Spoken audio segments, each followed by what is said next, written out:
હાલમાં દાહોદની જે ઘટના બની છે તે બાબતે આપણી સાથે ધારાસભ્ય ચેતરભાઈ છે, એમને પૂછ્યું. ચેતરભાઈ, દાહોદની શું ઘટના છે? તમારી પર ફોન પણ આવ્યો હતો. દાહોદના અમારા લોકસભા પ્રભારી ભાનુભાઈનો હમણાં જ ફોન આવ્યો કે જે ધાનપુરમાં જનતાએ 12 જેટલા તાલુકા સદસ્ય આમ આદમી પાર્ટીના જીતાડીને મોકલ્યા. આજે જ્યારે પ્રમુખ ઉપપ્રમુખની વરણી હતી, એમણે દાવેદારી કરી હતી અને એ લોકો સામાન્ય સભામાં જતા હતા ત્યારે ઘાટા પાસે એક ઝાડ મોટું હતું, એને કાપી નાખવામાં આવ્યું. ક્રુઝર ગાડીઓ મૂકીને અમારા ઉમેદવારોની ગાડીઓને રોકીને પથ્થરમારાથી હુમલો કરવામાં આવ્યો, તીરકામઠા અને ફાયરિંગ પણ કરવામાં આવ્યું. જેમાં અમારા લોકોએ પોલીસને જાણ કરી, પોલીસ ત્યાં પહોંચી અને હેમખેમ પ્રકારે અમારા 12 ઉમેદવારો બચ્યા છે. એમને ઈજાઓ થઈ છે. પોલીસ જાપ્તામાં એ લોકો હવે સામાન્ય સભામાં પહોંચ્યા છે. ત્યારે આવી ખેંચામતાણી કરીને અપહરણ કરવાની, ઉઠાવી જવાની અને લોકશાહીને જે લાંછન લાગે એવી અસામાજિક કૃત્ય જે ભાજપના લોકો કરે છે, મારે જનતાને અપીલ છે કે આવા લોકોને લોકતાંત્રિક ઢબે આપણે જવાબ આપવો પડશે. જનતાએ જાગવું પડશે. જ્યાં જનાદેશ આમ આદમી પાર્ટીને મળ્યો છે, ત્યારે આમ આદમી પાર્ટી સત્તામાં આવશે તો એમના કૌભાંડો, ભ્રષ્ટાચાર ઉજાગર થશે, એમને જેલ જવું પડશે.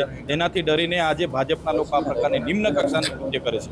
છોટાઉદેપુરની જે ઘટના છે, છોટાઉદેપુરમાં પણ એવું થયું હતું કે છોટાઉદેપુરમાં જે અને કદવાલની વાત કરીએ તો એ બાબતે શું કહેશો? છોટાઉદેપુરની કદવાલની ઘટના, છોટાઉદેપુરના જે ઉમેદવારોનું અપહરણ થયું અને ઉમેદવારો પછી ઘરે મૂકી ગયા, પછી મારા પર બધા જ લોકોનો ફોન આવ્યો.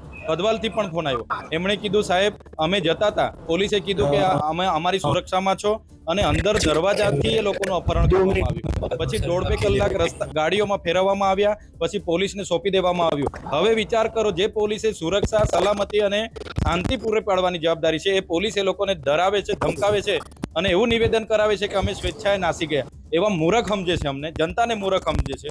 પણ જે ઉમેદવારોએ હકીકત કીધી છે, અમે આવનારા દિવસોમાં આગળ ન્યાયિક રીતે પણ લડવાના છે અને જનતાની વચ્ચે જે જનતાને પણ જાગૃત કરવાના છે. એમની સત્તા જાય તે જેલમાં જવું પડે, એનાથી બચવા માટે આ નિમ્ન કક્ષાની રાજનીતિ ભાજપના નેતાઓ કરે છે. અમે ક્યારેય સાખી નથી લેવાના. ઈટનો જવાબ અમે તાલુકા પંચાયત તો ભાજપે અત્યારે કબજે કરી લીધી છે. કદવાલ અને છોટાઉદેપુર, એ બાબતે શું કહેશો? આગળ શું કાર્યવાહી કરશે આમ આદમી પાર્ટી? કદવાલ અને છોટાઉદેપુર હોય કે ધાનપુર હોય, જનતાએ સ્પષ્ટ જનાદેશ આમ આદમી પાર્ટીને આપ્યો છે. છતાં ખુરશીના મોહમાં, ખુરશી ના હોય તો એ લોકોનો જીવ જતો રહે એવી પોઝિશનમાં છે. એટલે નિમ્ન ફાયરિંગ જેવી ઘટના અમારા ઉમેદવારો પર કરે છે. એમને હશે કે ડરી જશે, દબાઈ જશે, પાછા ઊભા નહીં થશે. એનાથી પણ વધારે તાકાતથી અમે લડીશું, જનતાને જાગૃત કરીશું અને આવનારા દિવસોમાં આ લોકોને પણ અમે જવાબ આપીશું. અમે એવી તમામ ઘટનાની નિંદા કરીએ છીએ અને આવનારા દિવસોમાં એનો જવાબ અમે આપીશું.